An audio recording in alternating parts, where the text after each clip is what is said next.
Okay. A particle of a sol can be positively or negatively charged. The student uses the experiment setup shown to confirm that the Fe2O3 particles are positively charged.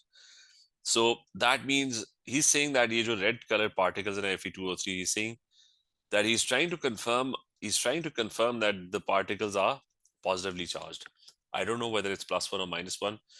So if they are positively charged, so which side will they get attracted to? Right side or left side? Right.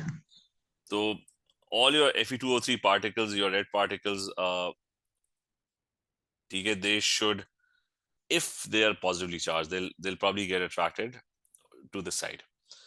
The student placed, so ये side जो होगी, that's going to become red, right? Right now it's the bottom is red. Eventually this side will become red. The student placed a few centimeter cube of the sol at the bottom of the U-tube and poured a 10 cm distilled water into each side of U-tube without disturbing the sol. The two layers of distilled water were colorless at the beginning of the experiment. Graphite electrodes were inserted. I mean, basically there's 30 minutes. After 30 minutes, a difference was noted between the distilled water and the two sides. So it's basically the same apparatus over here. Predict the color of the distilled water in both sides of the U-tube after 30 minutes if the Fe2O3 sol particle is positively charged. So this side will become red